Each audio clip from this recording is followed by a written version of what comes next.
Okay, so let's customize this 13 by 6 frontal wig to a Lagos hairline. First and foremost, I made the wig with a 12-inch ear-to-ear measurement. And then first thing you want to do is do your blow dry prepping. I already blow dried the whole hair off the camera, but for the frontal, you're blow drying backwards to give a very flat finish. Now, once you get this flat surface, you want to get the center, so you can draw a center pattern or just carve around the center like I am doing. The goal is to get a heart shape through the center. So it's like getting a heart shape or an M shape. Okay, and then depending on how wide you want or how long you want the widow's peak, which is the point in the middle, that's how round your curve should be. That's this what I'm doing here. You can make it deeper, you can take it up, you can make it smaller depending on how deep you want your widow's peak or Lagos hairline to be. So once you get the M shape like this, first thing is to braid it away so that you could, have a proper view of what you're already working with, and then work on the other sides as well. So on the other side, I'm going to now do the ear tab, which is usually about an inch away from the heart shape you already cut.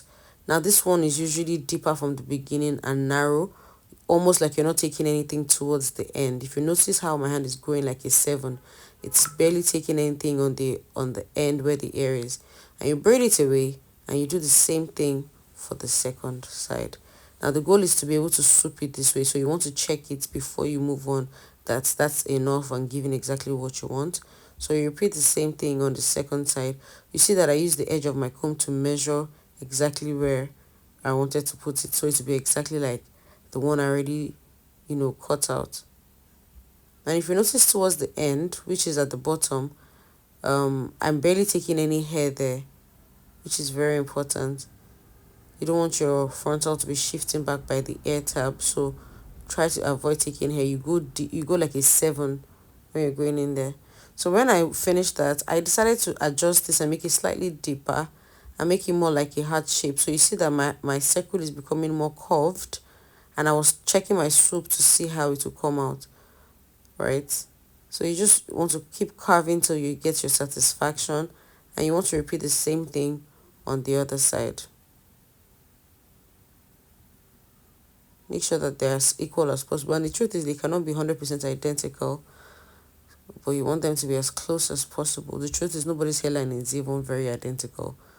So now I'm plucking the hair off. You can either use your shaving cream on the spots you want to take out, wait 5 minutes and wash it off, but that process is long.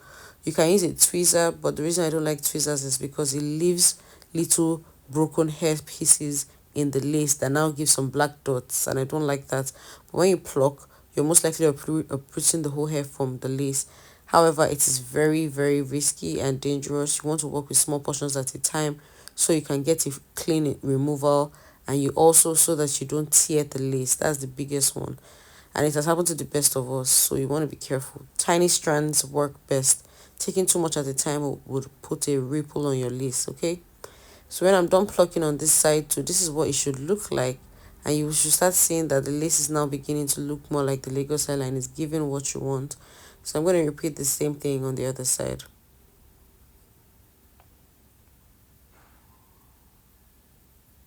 And I'm going to do the same thing on the bottom as well.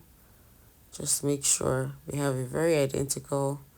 I see how I'm trying to be very careful. I don't know if you can see, but my hat was skipping here because this is a HT lace. HT laces are way more softer and more delicate, and they're easier to tear up. So first, I'm trying to show you my plucking patterns. We're plucking in 3 different directions. Now, this lace is already very lightly ventilated because it's a HD lace. It was ventilated single strands. So I'm not going to be plucking to do the sparse plucking. Remember, the sparse plucking is when you do your general plucking to thin out the lace before you do the pluck and skip. I'm not doing that. I'm just going straight into my pluck and skip method. Now, you know that the pluck and skip method requires you to pluck on a straight line backwards, skip the next section, pluck the next section to give a very natural hairline visibility, to look more like natural hairline or a relaxed hairline. So you just pluck and skip. If you want a detailed video of this, I have a plucking video in one of the classes on this class, so watch that. So as you get towards this tab, you want to brush this way sideways and apply some butterfly holding spray or any holding spray. Use your brush to brush it sideways. The reason why I applied holding spray is so that it stays in place as I brush it. If you brush it without the holding spray, it will keep lifting. And I just wanted to take that curve so that I can see exactly what direction to pluck. Now you see, once you get that curve, you need to note that you're no more plucking backwards like you were doing before. You're now plucking sideways. Can you see that? Rather than backwards like we were doing before, we're now plucking sideways to give a very realistic hairline. And you want to be careful on your angles that you're plucking so you don't pluck in the wrong angle. Once you pluck in the wrong angle, it changes the look of the frontal totally. So use your brush a lot. And now I'm going back to straight to the back. Straight to the back, straight to the back. And when you get to the widow's peak area, you need to be very careful so that you don't overdo it. If you're not careful, you may pluck too much. You may remove the widow's peak or the Lagos hairline at the front. So you need to be really careful. Also brush so that you can see what it looks like. And when you're doing the Lagos hairline or the pluck and skip method, using a brush to brush through helps you see the placement of your pluck and skip, if it's showing or if it's not showing. If you're just plucking and you're not combing, it will just keep looking like you're not plucking anything. Right. So as I'm getting towards the other side, I'm gradually, brushing sideways and plucking sideways again. You can see now I'm plucking sideways, and I'm sure it's beginning to reveal the, the hairline the way you want it to look. You can make your adjustments, and I'm just using my brush to scoop it and my holding spray so to give it a stay so I can see if it's giving exactly what I want. Right.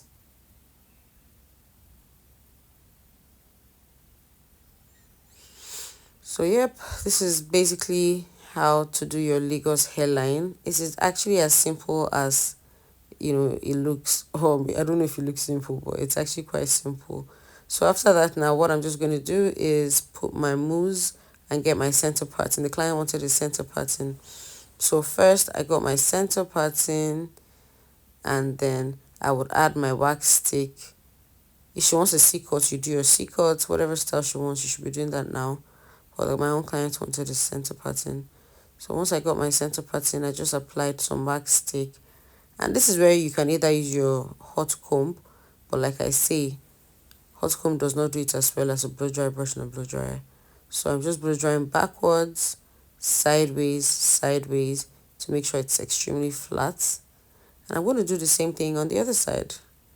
Sideways to flatten and backwards. Then you have to mold. If you don't mold it, your hairline will scatter. You can see how I'm just brushing and it's falling to the front. That's what happens when your hairline is not properly molded.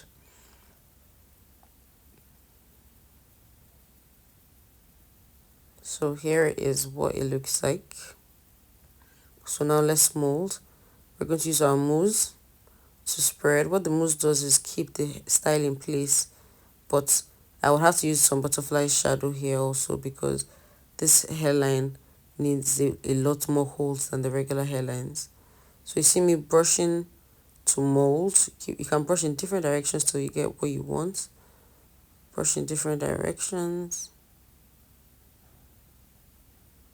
Swoop it to the side, backwards.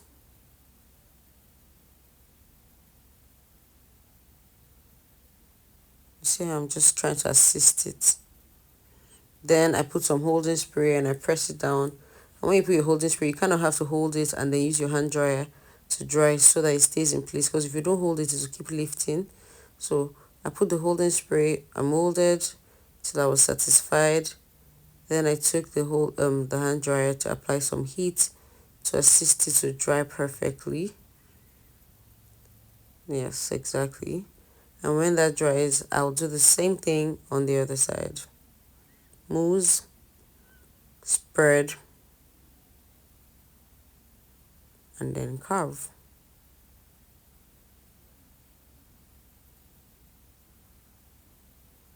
So I added some holding spray to make my carving more slick. So depending on how deep you want your Lagos hairline, you can just adjust it. You can cut more or less. It's basically that simple. And then I'm just carving it here, and then I'm drying it. It's not, you don't even need to dry it too much. You just want to dry it enough for it not to lift up, for it to stay flat, right? Because I'm still going to use a band, and I'm going to still top up with some mousse and then a band to mold it perfectly. So once I was done with the look, I was just making my final adjustment where need be, because once you put your band on it, that's exactly how it's going to dry. It's not yet fully dry now, so I added more mousse to just spread to sit everything up so that it's dry. No excuse, well melted. Now I'm just going to go in with my brush again and adjust, and some holding spray finally, just for that grip. You see, this hairline, I'm not a fan of using holding spray for my hairline, but this Lagos hairline requires it to just stay in position till the client gets it. So I use my T-pin on the mannequin, not on the lace. Remember, we use only the baby pins, the tinier pins on the lace. I put it there. Also bear in mind that I'm not stretching the elastic band. I am just placing. Do not stretch. Once you stretch, you squeeze your patterns that you've placed, right? So now I've done that, and I'm brushing the back again. You make your adjustments for the back, and then I'm going around. Now you can stretch if you need to, but it really does not need stretching at all. And you go around, and yeah, that's what it looks like. Then I will go into the back and start straightening the back and styling that off the camera. And then the next day, I came to take it out to see what it looked like. It doesn't have to be the next day. It just needs to dry properly. And this is what it looks like. This is how glueless it is. You can see that it has formed perfectly. And I'm really proud of the result. This is a minimal Lagos hairline that the client can install herself. And when I took it out, you see how guarded it was. And this is the finished result of my hair. And this is beautiful. Anyway, this wasn't my exact head size. It was my client's head size. So I'm sure it will be perfect for her. My head is slightly bigger. But yeah, that's a beautiful Lagos hairline. Thanks for watching. Bye-bye.